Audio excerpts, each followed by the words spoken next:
Hello. So actually, I want to talk about leaving off from relationships that may not just be from, for example, marriage or sinful relationships such as dating.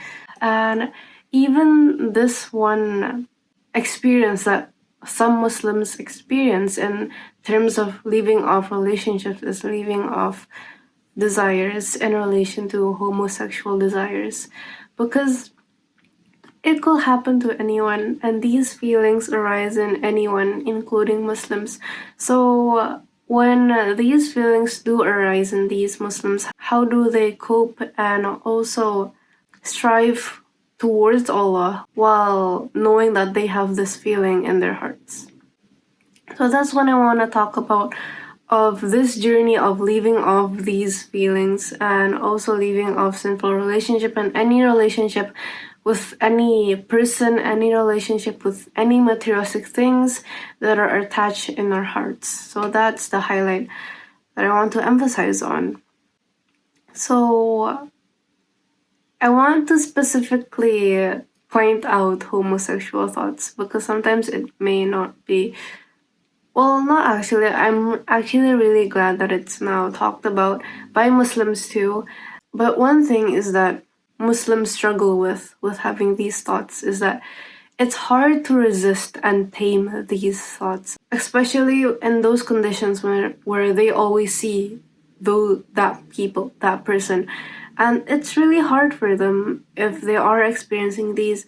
As Muslims, we always want Allah first. We always prioritize Allah and Allah always. But this struggle of having homosexual thoughts or having just desire for anyone or any materialistic things is that we may always focus on that desire, that certain person, although we're not acting upon that feeling. But if that thing or person is the one that we're always seeing, the one that we're always thinking about, then that's kind of dangerous to us and to our state of hearts. If we don't have any materialistic things that is essential in our hearts, then Allah is essential, right? For Muslims, I mean. And this is what we aim to have Allah as a center, but sometimes we tend to get fogged by our thoughts and desires. This central could shift to materialistic things, and that's dangerous. And now, because of that, this is what I call the cleansing of the heart.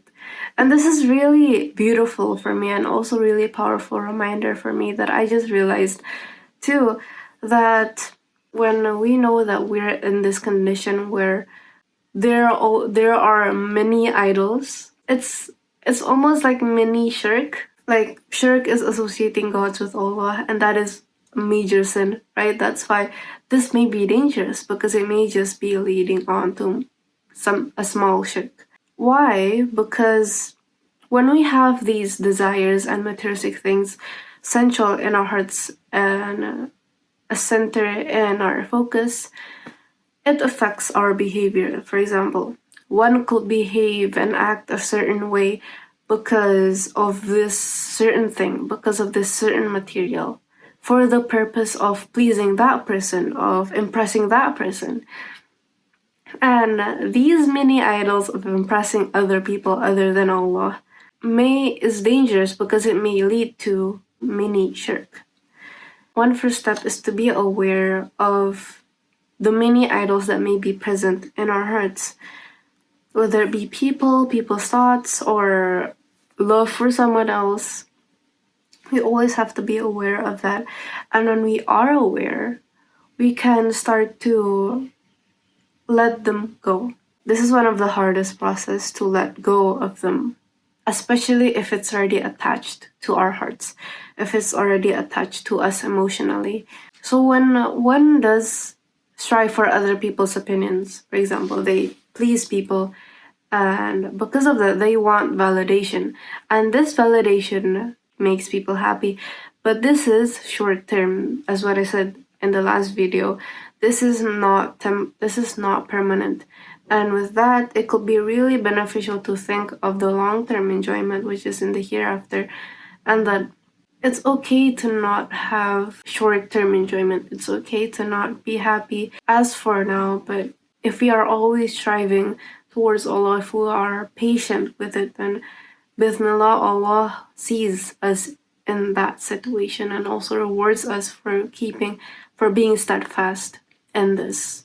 So yeah, besides that, what I really want to say, if you're struggling with homosexual thoughts or abandoning any type of relationship, any type of unhealthy relationships, is that I know it's hard, and I'll assure you that it'll be okay by Allah's permission. It's really hard because sometimes we could get fogged by it. We could get a lot in our minds that one thing tends to think that moving on is hard, and it's really like up there, not me.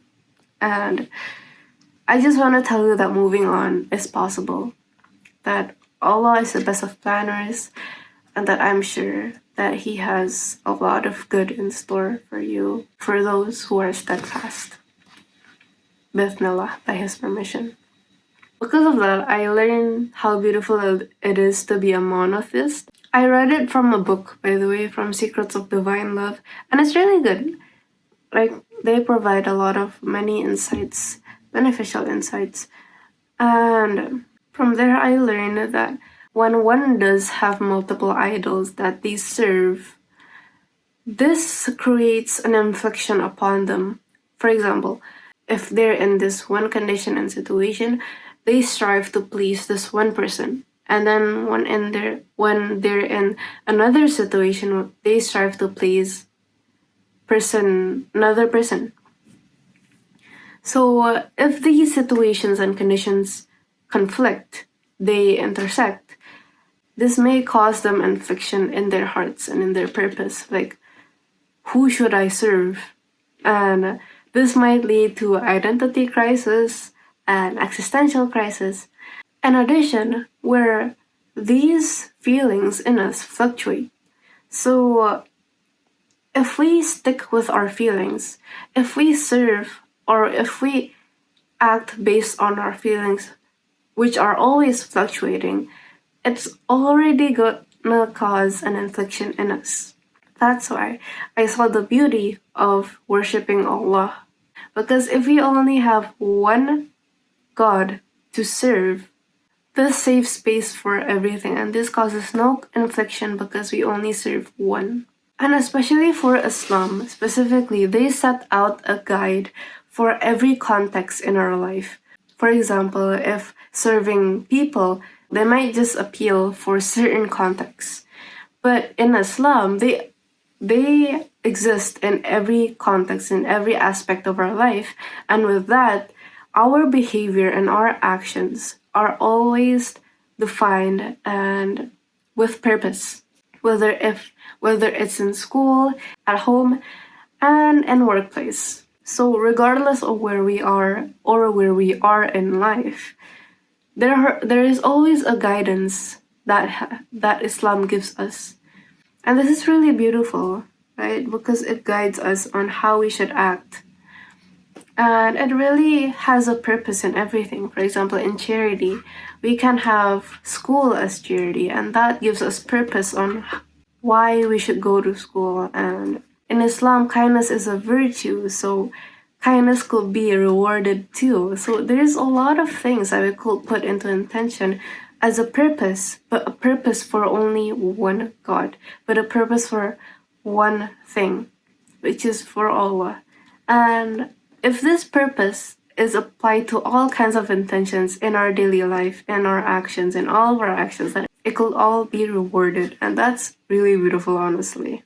So the summary is that if you are having homosexual thoughts or struggling with it, or struggling with any type of relationship or attachment to any materialistic things, then first be aware of the many idols in your heart, of any attachment in your heart, and second, to let them go, to release it and to surrender to Allah instead, and always trust in the process and trust in Allah, and trust that the long-term enjoyment in the hereafter is much more worth it than the short-term enjoyment that is temporary in this life. I hope it benefits. Salam and thank you.